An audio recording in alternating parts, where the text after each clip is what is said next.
Bonjour, cette semaine, nous allons parler ensemble de 9 erreurs de pasteurs ou de leaders spirituels ou de responsables dans l'Église qui font chuter les brebis. Mais même si vous n'êtes pas leader, eh bien, je vais parler aussi de ces erreurs qu'on fait nous personnellement dans notre vie et qui peuvent faire aussi du mal aux autres, qui peuvent faire tomber les autres. Et je crois que le Seigneur va nous aider vraiment cette semaine à pouvoir nous améliorer afin de pouvoir devenir vraiment des personnes qui le glorifient.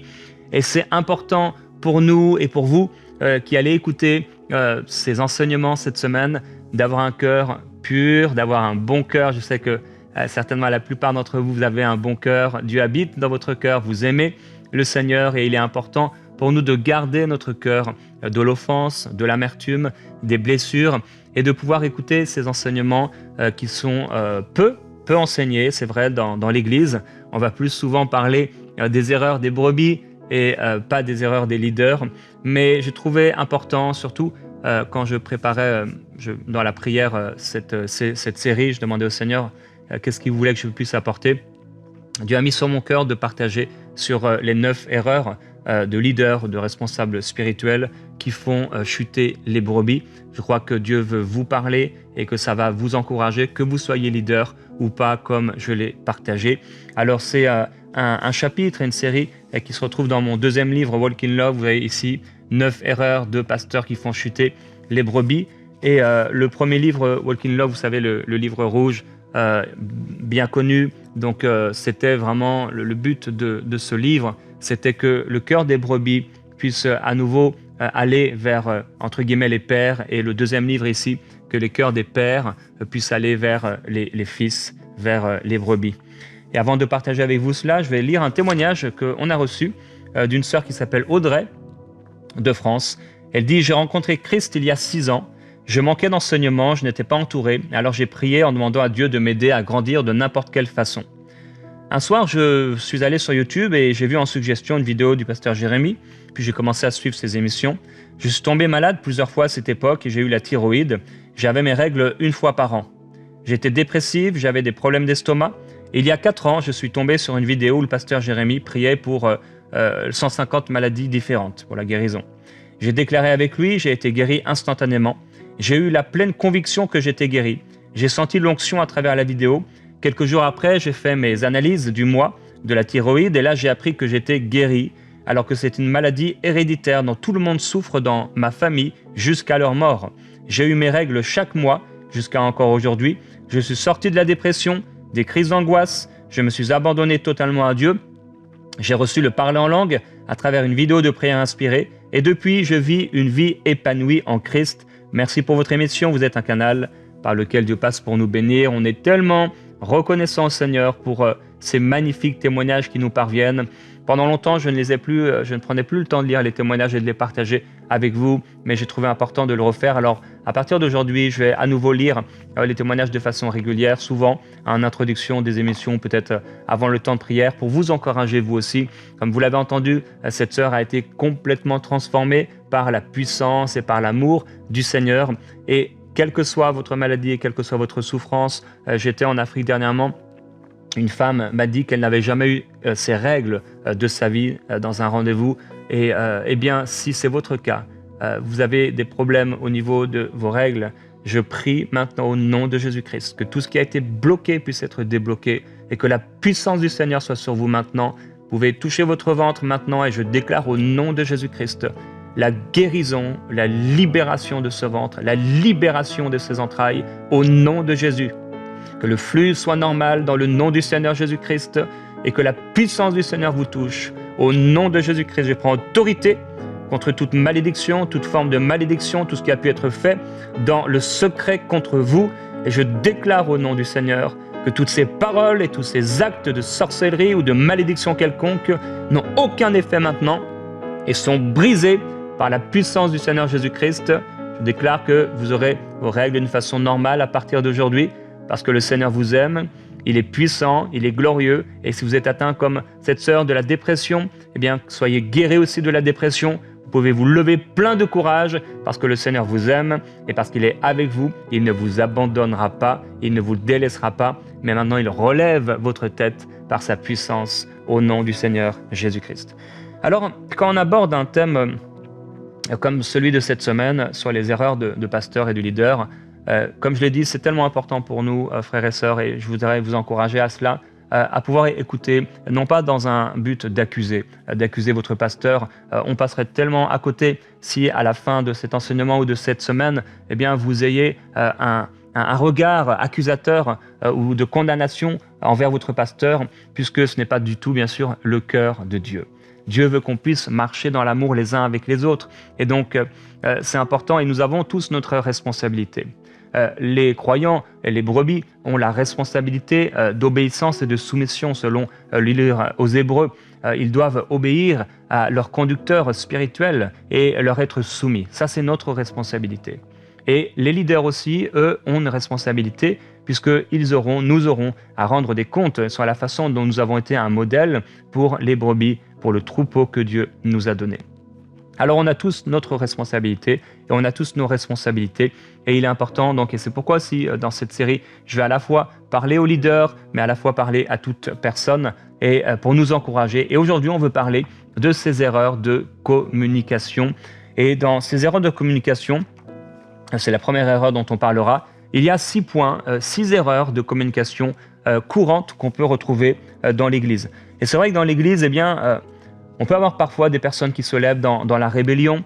Vous savez comment Judas a pu trahir le Seigneur Jésus-Christ. D'une manière ou d'une autre, nous serons tous une occasion de chute à un moment ou à un autre, mais nous voulons vraiment éviter d'être une occasion de chute et même d'être comme un déclencheur de la rébellion chez les gens. Parfois, c'est vrai, eh bien, le leader spirituel, à un moment ou à un autre, on sera critiqué, on sera calomnié, on sera incompris dès qu'on a une responsabilité, que ce soit même dans l'Église ou ailleurs, à un moment ou à un autre, dès que nous avons une responsabilité, on passera par ce genre de moment. Mais il est important pour nous de ne pas être la source de la rébellion chez les gens, ou au moins, comme je l'ai dit, le déclencheur. Nous ne voulons pas déclencher la rébellion chez les gens. Et je me souviens d'une amie pasteur qui me disait n'avoir jamais eu d'accident de voiture et j'ai ri, j'ai souri en tout cas, parce que je savais comment elle conduisait.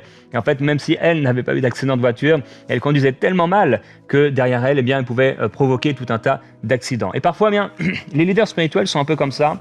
On s'imagine que, eh bien, voilà, les problèmes qui arrivent dans l'Église sont seulement le résultat des problèmes de cœur chez les gens, sans réaliser que nous sommes parfois les initiateurs par notre attitude, problème de caractère, problème de communication que nous avons, et on crée chez les gens, ou on déclenche, ou on réveille dans le cœur des gens des problèmes de rébellion qui sont là, et donc nous ne voulons pas vraiment être une occasion de chute pour ceux qui sont autour de nous. Quelqu'un a dit, et j'ai lu ceci quelque part, chaque fois que 2 personnes ou plus se rencontrent dans le but de réaliser quelque chose d'important, il y a inévitablement des désaccords sur les objectifs, sur ce qui est important et sur la meilleure façon d'atteindre le but. Conséquemment, les divergences peuvent se manifester à propos des valeurs, donc le pourquoi, des objectifs, le quoi, et des moyens, le comment. Alors, c'est sûr qu'à un moment ou à un autre, nous aurons tous des défis relationnels et il faut se revêtir d'humilité, frères et sœurs, c'est important. Et dans mon premier livre, Walk in Love, j'avais partagé 9 erreurs ou 9 caractéristiques d'un loup. 9 caractéristiques d'un loup. Et donc, on va parler ensemble aujourd'hui de 9 occasions de chute qu'on trouve fréquemment donc chez les responsables spirituels. Et la première de ces occasions de chute, eh bien, ce sont les erreurs de communication. Job va dire dans son livre « Oui, j'ai parlé sans comprendre ». Donc, il est vrai que parfois, on peut mal communiquer, on peut mal comprendre et on peut ne pas réussir à se faire comprendre. On peut aussi ne pas communiquer ou au contraire, on peut en dire trop. Et si souvent les gens nous disent qu'ils n'ont pas compris nos instructions, eh bien il y a sûrement un problème sur ce point et on devrait pouvoir réfléchir. On voit que l'apôtre Paul, il savait communiquer. Il savait communiquer, il communiquait son cœur, il communiquait ses émotions dans ses lettres aux églises, il communiquait, il les instruisait, il les corrigeait, il les enseignait, il demandait à ce que ces lettres soient lues devant tous. La communication, c'est certainement l'un des meilleurs amis du leader spirituel. Donc, la première erreur que j'aimerais partager avec vous, c'est imaginer que les autres devraient forcément nous comprendre. Ça, c'est la première erreur en tant que responsable. c'est d'imaginer que les gens doivent forcément nous comprendre. Et parfois, on n'a pas aucun problème à bien nous exprimer, mais pourtant les gens ne nous comprennent pas. Et en lisant les récits des évangiles, on peut voir par exemple que certains passages ont l'air contradictoires. Parce que les événements, par exemple les événements qui sont déroulés après la résurrection, mais c'est parce qu'un même événement peut être vécu, raconté et interprété de différentes façons. Et lorsqu'on prêche ou on parle aux hommes de manière générale, on peut avoir la conviction d'être bien compris parce qu'on s'est bien exprimé et imaginer que les gens donc, nous ont bien compris. Mais tout comme nos auditeurs, nos paroles sont le reflet de la représentation qu'on se fait d'une chose, de nos propres croyances, de notre vécu, de nos valeurs, de notre éducation, de notre personnalité, de nos expériences. Pour quelqu'un, le verre sera à moitié vide, pour l'autre, il sera à moitié plein. Donc, faire comprendre à l'autre, par exemple, je sais pas, le goût d'un plat ou comment un paysage est, ça peut être subjectif, ça peut être difficile à faire comprendre. Est-ce qu'on a expliqué ce qu'on ressent, l'éducation, les expériences qui nous ont amenés à ces mots? Bien sûr, on n'a pas le temps, en général, d'expliquer tout cela. Il y a donc, et c'est le premier point, on peut imaginer que les gens devraient vraiment nous comprendre parce qu'on a parlé. Mais avec humilité, on doit réaliser que la communication n'est pas quelque chose de simple. Entre ce que j'ai voulu dire, ce que j'ai dit, la façon dont je l'ai dit, ce que j'avais vraiment voulu dire, ce que l'autre a entendu, ce qu'il a compris, ce qu'il a interprété, ce dont il se souviendra et ce qu'il interprétera à partir de son souvenir, il peut avoir un énorme fossé, ça peut être le jour et la nuit. Donc entre ce que j'ai voulu dire au départ et ce que à la fin mon auditeur interprétera à partir de son souvenir, le fossé peut être énorme. Et donc comprendre ce principe ne devrait pas forcément nous pousser à devenir des experts de la communication, mais au moins à nous revêtir d'humilité en se disant que en fait il est normal parfois de ne pas être compris et peut-être c'est pas la faute de l'autre, c'est peut-être parce qu'en fait oui je me suis mal exprimé et je dois faire des progrès et des efforts pour bien prendre le temps de communiquer. La deuxième erreur, c'est de rester silencieux. Certaines personnes ne communiquent pas, ils restent silencieux. Il y a des pères qui à la maison ne communiquent pas. On les entend seulement quand c'est le moment de gronder. C'est dommage. Un père devrait communiquer. Ce n'est pas seulement à l'épouse ou à la maman d'éduquer ses enfants, mais c'est aussi au père de communiquer et d'éduquer. Et il n'y a pas d'éducation sans communication. Et dans le ministère et le leadership, si nous ne communiquons pas, si nous restons silencieux, ça créera forcément des problèmes. Si on a eu un père, par exemple, ou des parents qui ne communiquaient pas, forcément, ça a eu un impact sur nous. Il est important de pouvoir en guérir et de pouvoir apprendre à pouvoir communiquer. Même le Seigneur Jésus-Christ pouvait répondre aux questions de ses auditeurs, qu'ils soient disciples, pharisiens, scribes. Parfois, il le faisait par parabole, pour des raisons prophétiques, mais il répondait. Parfois, il restait silencieux, on va en parler, mais le silence, c'est l'un des pires ennemis des relations. Autant il peut parfois les protéger, autant il est utilisé de manière excessive et il va créer des défis, des suspicions, de l'incompréhension. Et donc, il ne faut pas se cacher derrière l'idée que Dieu est souvent silencieux, comme on le dit traditionnellement. Il n'en est rien. La parole de Dieu dit que Dieu parle tantôt d'une manière, tantôt d'une autre, et on n'y prend pas garde. Donc, Dieu parle, et il est important de pouvoir aussi parler, nous aussi. Je connais une personne, j'en parle dans le livre, qui, à la demande des pasteurs, avait travaillé de tout son cœur pendant des mois pour préparer un programme pour la jeunesse de son église. Du jour au lendemain, et sans aucune explication, les pasteurs vinrent la voir pour lui annoncer qu'ils allaient finalement utiliser un autre programme. Certains silences font mal. Ne restez pas silencieux. Dans ce silence, il peut venir aussi parce qu'on a peur de la confrontation. La peur de la confrontation, c'est quelque chose dont on doit guérir. Seigneur, aide-nous à ne pas avoir peur de la confrontation. Seigneur, aide-nous à pouvoir parler. Aide-nous à pouvoir dire les choses. Lorsque vous faites peur à un escargot en le touchant, qu'est-ce qu'il fait? Il va se replier, il va se replier, se cacher dans sa coquille. C'est ainsi qu'agissent beaucoup de gens. Lorsqu'ils vont être critiqués, ils se cachent dans leur coquille et choisissent le silence. Ils ne veulent surtout pas confronter celui qui leur fait peur. En réalité, ils ont peur de la confrontation. On va prier pour cela et on va prier que si c'est votre défi, eh bien, le Seigneur puisse vous aider dans le temps de prière qu'on va avoir. Troisièmement, une des erreurs, c'est de trop parler. On peut trop parler. La Bible dit, le sot lui-même passe pour sage s'il sait se taire. Qui tient sa bouche close est intelligent. Alors il y en a, c'est l'autre extrême, c'est il parle trop. Donc certains sont trop silencieux, mais d'autres parlent trop. Et s'il est vrai qu'on doit prêcher en tout temps, que ce soit favorable ou non, il n'en est pas ainsi de toute parole. Jésus savait parfois garder des choses pour ne les partager qu'avec certains disciples, par exemple. Et on doit apprendre, nous aussi, à pouvoir partager des choses bien, avec un cercle restreint, parce que tout n'est pas à dire à tout le monde. Ce n'est pas un péché de garder des choses pour soi. Et il est pas sage pour des parents, par exemple, de parler des difficultés financières ou leurs difficultés de couple devant les enfants. On peut le comprendre, c'est pour installer de la peur dans le cœur des enfants et qui va les poursuivre. Jésus dit, j'ai encore beaucoup de choses à vous dire, mais vous ne pouvez pas les porter maintenant. Donc, il ne faut pas trop parler. C'est important également, ne dites pas tout, on ne dit pas tout ce qu'on pense, on ne dit pas tout ce qui nous vient à la pensée, on ne dit pas tout à tout le monde, puisqu'on doit agir avec sagesse.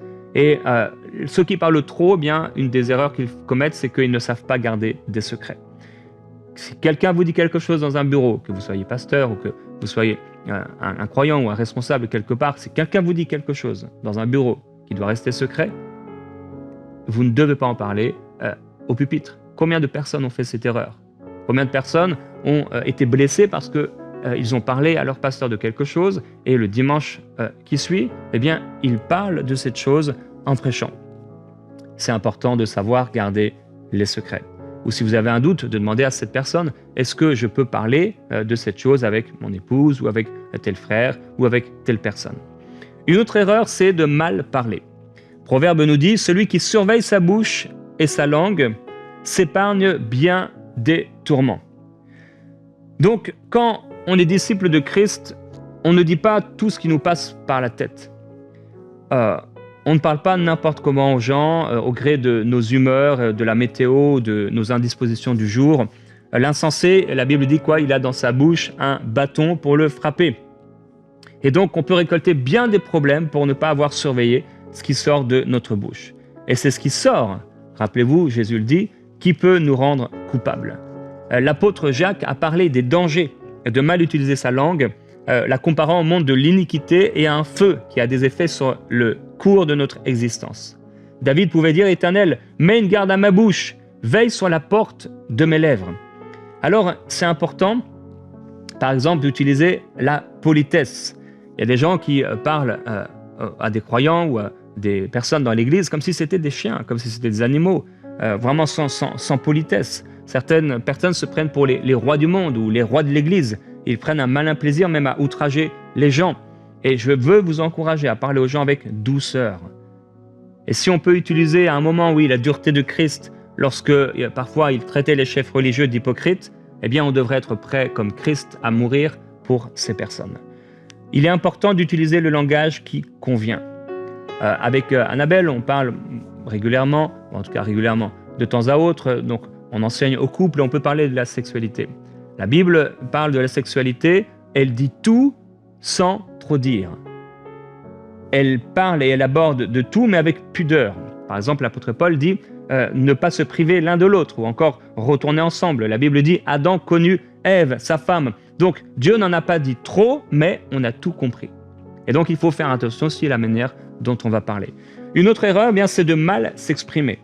Donc on a vu l'erreur précédente, c'est de mal parler. Donc on parle de manière vulgaire, on parle sans politesse, on parle pas de la bonne façon. Mais une autre erreur, c'est bien de mal s'exprimer. Il y a certaines personnes, par exemple, le serviteur de Dieu, Charles Spurgeon, il parle de personnes qui, il a eu des propos très durs par rapport aux prédicateurs. Il disait aux gens qu'en gros, si vous ne savez pas bien parler, parce que vous avez des problèmes d'élocution, vous ne pouvez pas prêcher.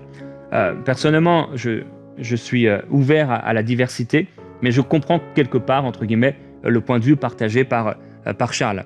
Mal s'exprimer pourrait nous empêcher d'être bien compris, tout comme d'ailleurs avoir un langage trop soutenu.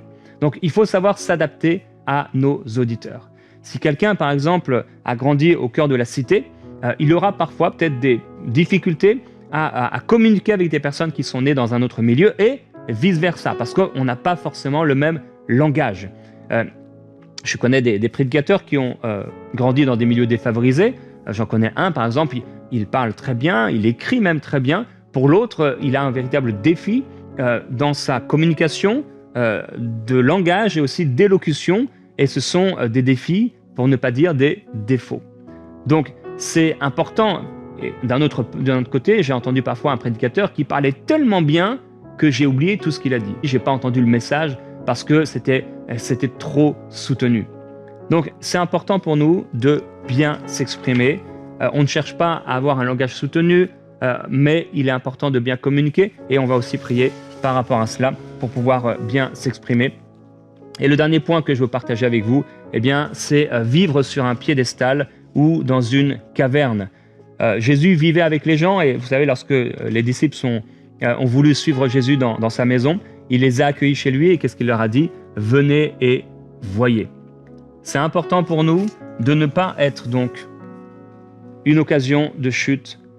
Et aujourd'hui, ce dont on veut parler, dont on a parlé, c'est les erreurs de communication. Je veux bien communiquer. Je veux bien parler. Je veux bien m'adresser. Je veux être compris. Je veux être entendu. Je dois communiquer. Je dois parler. Et donc, que vous soyez un leader spirituel, que vous soyez un pasteur, un responsable spirituel ou non, je voudrais qu'on puisse, dans ce temps de prière court devant nous, qu'on puisse prier une par une, donc avec ces erreurs courantes. La première de ces erreurs, on a dit, imaginez que les autres devraient forcément nous comprendre. Et j'aimerais que vous puissiez prier avec moi par rapport à cette première erreur, d'imaginer que les autres doivent forcément nous comprendre. Père, aujourd'hui, tu nous parles de ces problèmes de communication. En quelques mots, Seigneur, j'ai voulu dire beaucoup, mais toi, Seigneur, tu as la capacité de faire comprendre à ton peuple ce que tu as voulu leur dire. Seigneur, nous voulons aborder la communication avec humilité. Et ne pas imaginer, Père, que simplement parce qu'on a parlé, les autres doivent nous comprendre. C'est pourquoi on te demande pardon, Seigneur, pour toutes les fois où on s'est attendu des autres qu'ils nous comprennent. Simplement parce qu'on avait parlé. Mais on te demande, s'il te plaît, de nous donner ta sagesse et de nous aider à bien communiquer. Père, tu peux le dire, mon frère, ma sœur, aide-moi à bien communiquer. Je veux me revêtir d'humilité dans ma communication. Je refuse l'orgueil et d'imaginer et de croire que parce que je suis si intelligent, parce que je parle si bien, les gens devraient forcément me comprendre. Seigneur Jésus, toi-même, tu as été parfois incompris, alors que tu communiquais d'une façon parfaite. Père, je veux communiquer de mieux en mieux. Et je vais communiquer avec humilité. Donne-moi, Seigneur, ta sagesse. Que l'humilité me permette vraiment de mieux communiquer. Que l'humilité me permette de m'abaisser pour être compris, comme tu t'es abaissé, Seigneur, pour être compris, entre guillemets, par nous. Seigneur, nous te glorifions. La deuxième erreur dont on a parlé, c'est rester silencieux. Tu peux dire au Seigneur, Père, je refuse de rester silencieux. Si tu m'appelles à parler, si tu m'appelles à dire, si tu m'appelles à communiquer, je veux parler, je veux dire, je veux communiquer. Je refuse de rester silencieux. Je refuse de rester passif. Je refuse la peur de la confrontation. Père, libère-moi de toute peur de confrontation. Libère-moi, Seigneur, d'avoir peur d'exprimer mes sentiments. Libère-moi, ô Dieu, de cette prison dans laquelle je suis. Certaines personnes qui m'écoutez aujourd'hui, vous êtes dans une prison. À l'intérieur, vous êtes bloqués. Vous voudriez dire des choses, vous n'arrivez pas à les dire. Et je prie maintenant pour votre délivrance. Père, s'il te plaît, tu les as affranchis, tu les as libérés. Et je te demande, s'il te plaît, que cette libération et cette délivrance soient complètes et totales au niveau de la communication. Qu'ils puissent communiquer, ne pas rester silencieux. Je prie que les pères ne soient pas des pères passifs, que les époux ne soient pas simplement passifs, que les épouses, de la même manière, puissent exprimer leurs sentiments. Père, je te demande, s'il te plaît, que nous puissions dans l'Église, mais également dans nos vies, exprimer nos sentiments, exprimer ce qui doit être exprimé. Combien de personnes, Père, sont mortes sans avoir dit, sans avoir exprimé ce qu'il y avait à l'intérieur? Père, je te demande, s'il te plaît, de nous aider. Ta parole nous dit de confesser nos péchés les uns aux autres. Père, il y a des péchés qui doivent être exprimés. Je prie qu'il le soit au nom du Seigneur Jésus-Christ. Une autre erreur de trop parler. Prions pour ne pas trop parler. Père Céleste, il y a certaines personnes qui parlent trop. Nous ne voulons pas en faire partie. Nous ne voulons pas faire partie de ces gens qui déblatèrent tout ce qui leur arrive dans la pensée. Nous ne voulons pas être de ces gens qui révèlent les secrets qui leur ont été donnés. Nous ne voulons pas être de ces personnes, Père, en qui on ne peut pas avoir confiance parce qu'ils répètent tout ce qu'on leur dit. Nous ne voulons pas être ces personnes qui parlent sans sagesse, simplement qui pensent à une chose et qui la disent sans réfléchir. Père, donne-nous ta sagesse pour ne pas être ces personnes qui parlent trop. On voit un truc, on le dit.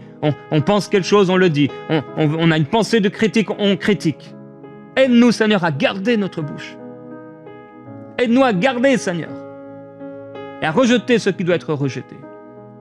Je te demande, s'il te plaît, Père, merci d'aider ton peuple. Je veux te glorifier, Seigneur. Je prie également pour ceux qui parlent mal. Si tu parles mal, parce que peut-être on ne t'a pas appris. Père Céleste, je prie pour ces personnes qui parlent mal. Elles parlent d'une manière vulgaire, ou elles parlent sans politesse, elles parlent aux autres comme si c'était des animaux. Père, je te demande, s'il te plaît, la douceur, que cette douceur de Christ soit connue de tous, que cette douceur de Christ soit connue dans leur vie. Je prie pour la douceur, Seigneur Jésus-Christ. Que personne parmi ton peuple parle mal. Parlez aux gens comme si c'était des moins que rien. Parlez aux gens comme si c'était des sortes d'esclaves qui nous devaient tout. Père, je parle l'humilité. Nous voulons nous revêtir de l'humilité. Au nom du Seigneur Jésus-Christ. Je veux prier pour ceux qui s'expriment mal. Père, merci parce que c'est toi. Jérémie pensait être un enfant et ne pas être capable. Moïse disait qu'il n'avait pas la langue facile, mais tu leur as permis de communiquer. Permets à ses frères et sœurs de communiquer, de s'exprimer comme il le faut, convenablement, quelle que soit leur éducation, quel que soit leur arrière-plan, au nom de Jésus-Christ. Et Père, je prie pour cette dernière erreur de la communication dont j'ai parlé aujourd'hui. Vivre sur un piédestal ou comme dans une caverne. Père, qu'il n'y ait personne qui pense être trop grand pour ne pas s'abaisser, pour ne pas parler. Qu'il n'y ait personne qui se cache constamment dans une caverne. On ne sait pas ce qu'il y a en lui. On ne sait rien.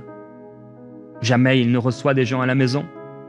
Il est comme ça, comme un ministère qu'on ne peut pas toucher. Intouchable, toi Jésus, tu marchais, tu vivais, tu mangeais avec les gens. Nous voulons être comme toi. Nous te glorifions, Seigneur. Merveilleux Jésus-Christ, merci. Gloire à Dieu. On va continuer, frères et sœurs, demain, en prière inspirée, à partager sur ces erreurs des leaders, des responsables spirituels, mais également pour nos propres vies. Que Dieu vous bénisse. On se retrouve demain.